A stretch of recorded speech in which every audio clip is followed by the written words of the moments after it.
നമസ്കാരം. ന്യൂസ് റൗണ്ടപ്പിലേക്ക് സ്വാഗതം. വാർത്തകളിലേക്ക്. പടിഞ്ഞാറൻ കൊളംബിയയിൽ റിക്ടർ സ്കെയിലിൽ 7.4 തീവ്രത രേഖപ്പെടുത്തിയ ശക്തമായ ഭൂകമ്പത്തിൽ ഇതുവരെ കുറഞ്ഞത് 132 പേർ മരണപ്പെടുകയും 570ഓളം പേർക്ക് പരിക്കേൽക്കുകയും ചെയ്തു. നൂറ്റാണ്ടിൽ ദക്ഷിണ അമേരിക്കൻ രാജ്യമായ കൊളംബിയ നേരിട്ട ഏറ്റവും ശക്തമായ ഭൂകമ്പമാണിത്. വിവിധ നഗരങ്ങളിൽ പുരോഗമിക്കുകയാണ്.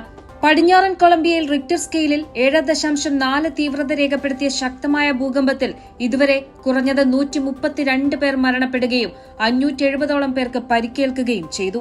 തകർന്നടിഞ്ഞ കെട്ടിടങ്ങൾക്കിടയിൽ നിന്നും ആളുകളെ പുറത്തെടുക്കുന്ന ജോലികൾ തുടരുന്നതിനാലും കൂടുതൽ തുടർചലനങ്ങൾ ഉണ്ടായേക്കാമെന്ന് കൊളംബിയൻ ജിയോളജിക്കൽ സർവീസ് മുന്നറിയിപ്പ് നൽകിയതിനാലും മരണസംഖ്യ ഇനിയും ഉയരാനാണ് സാധ്യത.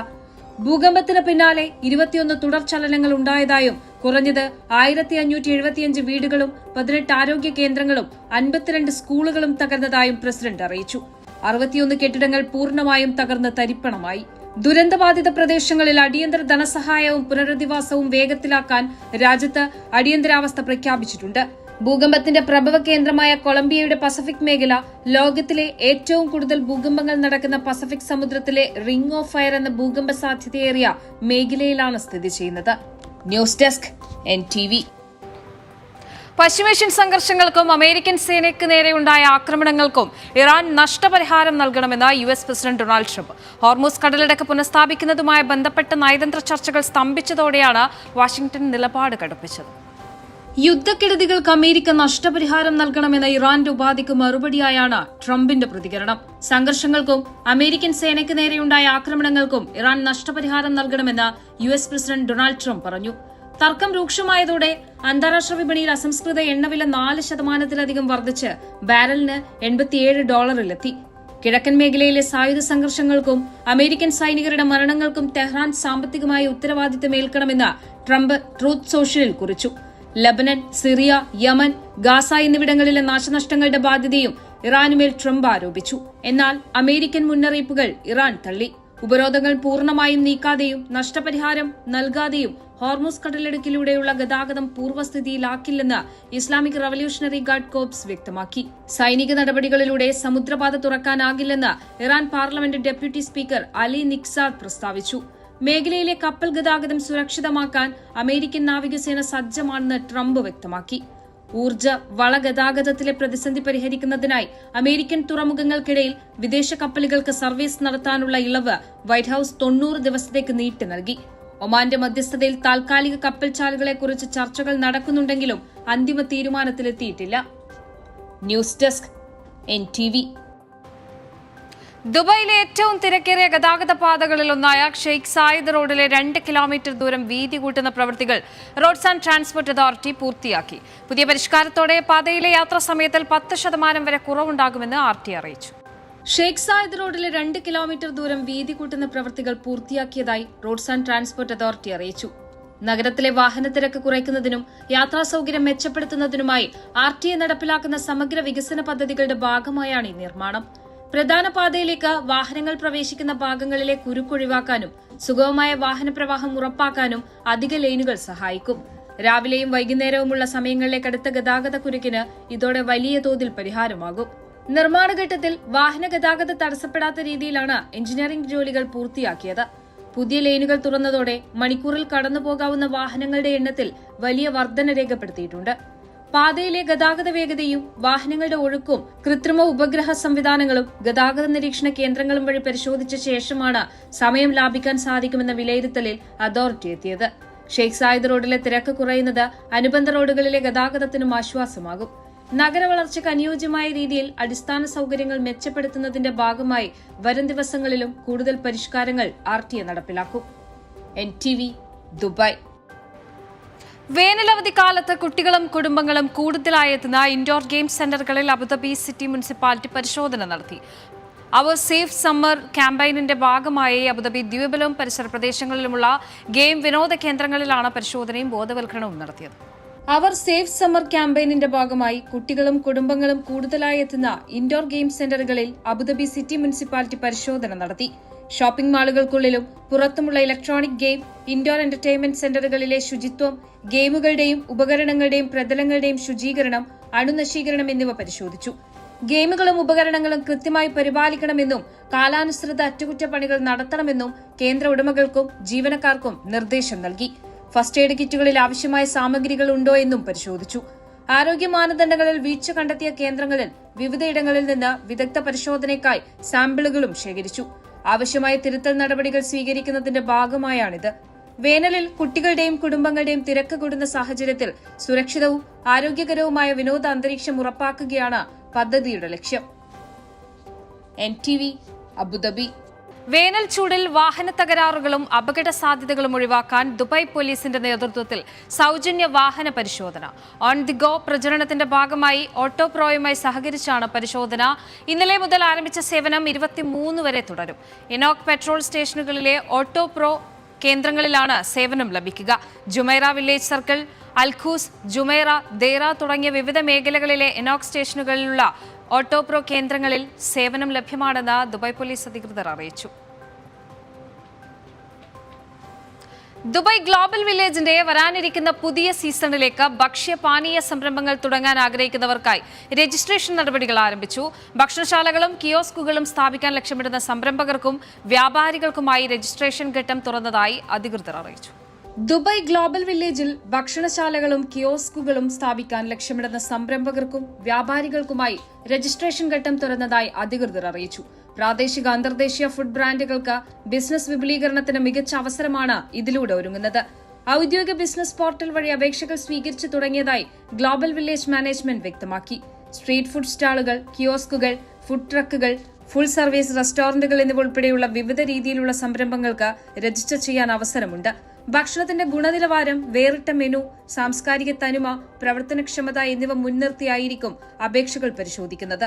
തിരഞ്ഞെടുക്കപ്പെടുന്ന ബിസിനസ് പങ്കാളികൾക്ക് ആവശ്യമായ അടിസ്ഥാന സൌകര്യങ്ങൾ, ലൈസൻസിംഗ് സഹായങ്ങൾ, ലോജിസ്റ്റിക്സ് പിന്തുണ എന്നിവ ഗ്ലോബൽ വില്ലേജ് അധികൃതർ ലഭ്യമാക്കും. ദുബായ് മുനിസിപ്പാലിറ്റിയുടെ മാനദണ്ഡങ്ങൾ പാലിച്ചാണ് പ്രവർത്തനാനുമതി നൽകുന്നത്. കഴിഞ്ഞ സീസണിൽ 200-ലധികം ഭക്ഷ്യശൃംഖലകളും സ്റ്റാളുകളുമാണ് ഗ്ലോബൽ വില്ലേജിൽ പ്രവർത്തിച്ചിരുന്നത്. കോടിക്കണക്കിന് ആളുകൾ സന്ദർശിക്കുന്ന ഗ്ലോബൽ വില്ലേജിൽ ബിസിനസ് ആരംഭിക്കാൻ താൽപര്യമുള്ളവർ ഔദ്യോഗിക വെബ്സൈറ്റിലെ ഓൺലൈൻ പോർട്ടൽ വഴി നിർദ്ദിഷ്ട ഫോം പൂരിപ്പിച്ച് സമർപ്പിക്കേണ്ടതുണ്ട്. NTV Dubai. UAE-യിൽ പൊതുവെ തെളിഞ്ഞതോ ഭാഗികമായോ മേഘാവൃതമായോ കാലാവസ്ഥയായിരിക്കുമെന്ന് ദേശീയ കാലാവസ്ഥാ കേന്ദ്രം പ്രവചിച്ചു. ഇന്ന് ഉച്ച കഴിഞ്ഞ് കിഴക്കൻ മേഖലകളിൽ മേഘാവൃതമായ അന്തരീക്ഷത്തിന് സാധ്യതയുണ്ട്. പ്രത്യേകിച്ച് തീരദേശ മേഖലകളിൽ താപനിലയിൽ ക്രമേണ കുറവുണ്ടാകാൻ സാധ്യതയുണ്ട്. മണിക്കൂറിൽ 10 മുതൽ 25 കിലോമീറ്റർ വരെയും ചില സമയങ്ങളിൽ 40 കിലോമീറ്റർ വരെയും വേഗതയിൽ കാറ്റ് വീശുമെന്ന് അധികൃതർ അറിയിച്ചു. രാജ്യത്തെ വ്യോമയാന, ഊർജ്ജ, ഉന്നത വിദ്യാഭ്യാസ മേഖലകളെ ലക്ഷ്യമിട്ടുണ്ടായ വിപുലമായ സൈബർ ആക്രമണ ശ്രമങ്ങൾ വിജയകരമായി പ്രതിരോധിച്ച് UAE. അത്യാധുനിക സാങ്കേതിക വിദ്യയും കൃത്രിമ ബുദ്ധി അധിഷ്ഠിത മോണിറ്ററിംഗ് സംവിധാനങ്ങളും ഉപയോഗിച്ചാണ് UAE ഡിജിറ്റൽ പ്രതിരോധം ഉറപ്പാക്കുന്നത്. സൈബർ ഭീഷണികൾ വർദ്ധിച്ചു വരുന്ന സാഹചര്യത്തിൽ സർക്കാർ, സ്വകാര്യ സ്ഥാപനങ്ങൾ ജാഗ്രത പാലിക്കണമെന്ന് അധികൃതർ നിർദ്ദേശിച്ചു. ഡിജിറ്റൽ സുരക്ഷാ സംവിധാനങ്ങൾ സമയബന്ധിതമായി ഇടപെട്ടതോടെ പ്രധാന അടിസ്ഥാന സൌകര്യങ്ങൾക്കോ വിവരശേഖരണങ്ങൾക്കോ യാതൊരുവിധ നാശനഷ്ടങ്ങളും സംഭവിച്ചില്ലെന്ന് ഔദ്യോഗിക അധികൃതർ സ്ഥിരീകരിച്ചു. ദേശീയ സൈബർ സുരക്ഷാ കൌൺസിലിന്റെ നേതൃത്വത്തിലുള്ള സാങ്കേതിക വിഭാഗങ്ങൾ ആക്രമണ ശ്രമങ്ങൾ തത്സമയം കണ്ടെത്തുകയും പ്രതിരോധ ശൃംഖല ഉടനടി സജ്ജമാക്കുകയുമായിരുന്നു. വ്യോമയാന ഗതാഗത നിയന്ത്രണ സംവിധാനങ്ങൾ, ഊർജ്ജ വിതരണ ശൃംഖലകൾ, സർവകലാശാല ഡാറ്റാബേസുകൾ എന്നിവയിലേക്ക് അനുമതിയില്ലാതെ പ്രവേശിക്കാനുള്ള ശ്രമങ്ങളാണ് പരാജയപ്പെടുത്തിയത്. അത്യാധുനിക സാങ്കേതിക വിദ്യയും കൃത്രിമ ബുദ്ധി അധിഷ്ഠിത മോണിറ്ററിംഗ് സംവിധാനങ്ങളും ഉപയോഗിച്ചാണ് UAE ഡിജിറ്റൽ പ്രതിരോധം ഉറപ്പാക്കുന്നത്. ആക്രമണങ്ങൾ ശ്രദ്ധയിൽപ്പെട്ട ഉടൻ ബന്ധപ്പെട്ട നെറ്റ്വർക്കുകൾ സുരക്ഷിതമാക്കുകയും ഭീഷണിയുടെ ഉറവിടങ്ങൾ വിച്ഛേദിക്കുകയും ചെയ്തു. എല്ലാ മേഖലകളിലെയും പ്രവർത്തനങ്ങൾ തടസ്സമില്ലാതെ തുടരുന്നുണ്ടെന്ന് കൌൺസിൽ അറിയിച്ചു. സൈബർ ഭീഷണികൾ വർദ്ധിച്ചു വരുന്ന സാഹചര്യത്തിൽ സർക്കാർ, സ്വകാര്യ സ്ഥാപനങ്ങൾ ജാഗ്രത പാലിക്കണമെന്ന് അധികൃതർ നിർദ്ദേശിച്ചു. ഡിജിറ്റൽ സംവിധാനങ്ങളുടെ പാസ്വേഡുകളും സുരക്ഷാ കോഡുകളും ശക്തമാക്കാനും സോഫ്റ്റ്വെയറുകൾ കൃത്യമായി അപ്ഡേറ്റ് ചെയ്യാനും നിർദ്ദേശമുണ്ട്. അന്താരാഷ്ട്ര സുരക്ഷാ ഏജൻസികളുമായി സഹകരിച്ച് ആക്രമണങ്ങളുടെ ഉറവിടം കണ്ടെത്താനുള്ള പരിശോധനകൾ തുടരുന്നു. NTV Abu Dhabi. ഉപഭോക്താക്കൾക്ക് കൃത്യമായി സേവനങ്ങൾ നൽകുന്നതിൽ വീഴ്ച വരുത്തിയ വാഹന ഏജൻസിക്ക് 81 ലക്ഷം റിയാൽ പിഴ ചുമത്തി സൗദി വാണിജ്യ മന്ത്രാലയം. കൂടാതെ ഏജൻസിയുടെ പ്രവർത്തനങ്ങൾ നിർത്തിവെപ്പിക്കുകയും രാജ്യത്തേക്ക് പുതിയ വാഹനങ്ങൾ ഇറക്കുമതി ചെയ്യുന്നതിന് വിലക്ക് ഏർപ്പെടുത്തുകയും ചെയ്തു. കൃത്യമായ മെയിന്റനൻസ് സർവീസ് നൽകാതിരിക്കുക, ആവശ്യത്തിന് സ്പെയർ പാർട്സുകൾ ലഭ്യമാക്കാതിരിക്കുക, നിർമ്മാണ ഗുണനിലവാരം ഉറപ്പാക്കുന്നതിനുള്ള വാറന്റി വ്യവസ്ഥകൾ പാലിക്കാതിരിക്കുക, വിൽപ്പനാനന്തര സേവനങ്ങൾ നൽകാതിരിക്കുക എന്നീ കാരണങ്ങളാലാണ് സൗദി വാണിജ്യ മന്ത്രാലയം വാഹന ഏജൻസിക്ക് 81 ലക്ഷം റിയാൽ പിഴ ചുമത്തിയത്. മന്ത്രാലയത്തിന്റെ പ്രത്യേക സംഘം ലംഘനങ്ങൾ പരിശോധിച്ച് നടപടികൾ സ്വീകരിച്ചു വരികയാണ്. അതോടൊപ്പം ഉപഭോക്താക്കളുമായി ബന്ധപ്പെടുകയും അവർക്ക് അർഹമായ നഷ്ടപരിഹാരം ലഭിക്കുന്നുണ്ടെന്നും തകരാർ പറ്റിയ വാഹനത്തിന് പകരം വാഹനം നൽകുന്നുണ്ടെന്ന് ഉറപ്പാക്കുകയും ചെയ്തു. പ്രസ്തുത വാഹന നിർമ്മാണ കമ്പനിയെ മന്ത്രാലയം വിളിച്ചു വരുത്തുകയും ഏജൻസിക്കെതിരെ നിർദ്ദേശിച്ച തിരുത്തൽ നടപടികളും വാഹനങ്ങൾ തിരിച്ചു വിളിക്കാനുള്ള നടപടികളും പാലിക്കുന്നുണ്ടെന്ന് ഉറപ്പുവരുത്തുകയും ചെയ്തു. ഉപഭോക്താക്കൾക്ക് ഉയർന്ന നിലവാരത്തിലുള്ള സേവനങ്ങൾ നൽകാൻ പൂർണ്ണ പ്രാപ്തിയുള്ള പുതിയൊരു ഏജന്റിലേക്ക് ബ്രാൻഡിന്റെ വിതരണാവകാശം മാറ്റുന്നതിനുള്ള നടപടികൾ ആരംഭിച്ചിട്ടുണ്ട്. NTV Riyadh. പ്രമുഖ യുവ വ്യവസായിയും പേസ് ഗ്രൂപ്പ് മാനേജിംഗ് ഡയറക്ടറുമായ മുഹമ്മദ് സൽമാൻ ഇബ്രാഹിമിന് ദുബായ് KMCC കാസർഗോഡ് ജില്ലാ കമ്മിറ്റി സ്നേഹോപഹാരം നൽകി.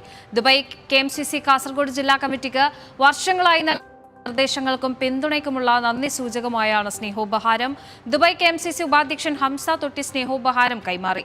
പ്രവാസ ജീവിതത്തിന്റെ തിരക്കുകൾക്കിടയിലും സമൂഹത്തിനും സംഘടനയ്ക്കും വേണ്ടി സമയം കണ്ടെത്തുന്ന പ്രവർത്തകരെ അദ്ദേഹം അഭിനന്ദിച്ചു. പേസ് മോഡേൺ ഇംഗ്ലീഷ് സ്കൂൾ വെച്ച് നടന്ന ടോക്ക് ടൈം വിത്ത് ലീഡർ പരിപാടിയോടനുബന്ധിച്ചാണ് സ്നേഹോപഹാരം കൈമാറിയത്. ദുബായ് KMCC കാസർഗോഡ് ജില്ലാ പ്രസിഡന്റ് സലാം കന്യാപ്പാടി അധ്യക്ഷത വഹിച്ചു. ജനറൽ സെക്രട്ടറി അഷ്റഫ് ബായർ, സംസ്ഥാന ഭാരവാഹികളായ അബ്ദുള്ള ആറങ്ങാടി, അഫ്സൽ മെട്ടമ്മൽ, ജില്ലാ ഭാരവാഹികളായ റഫീഖ് പടന്ന, നൂറുദ്ദീൻ ആറാട്ടുകടവ്, സിദ്ദിഖ് ചൌക്കി, ആസിഫ് ഹോസങ്കണ്ടി തുടങ്ങിയവർ പരിപാടിയിൽ പങ്കെടുത്തു. കാലാവസ്ഥാ റിപ്പോർട്ട്.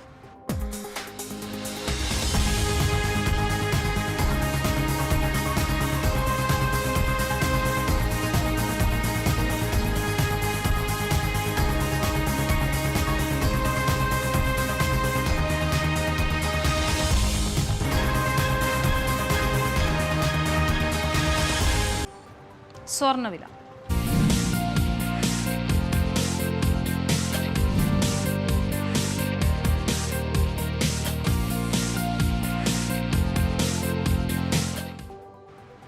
വിനിമയ നിരക്ക്.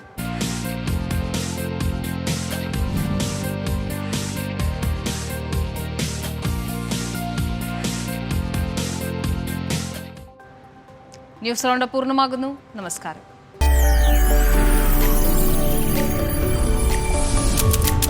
NTV UAE to the world.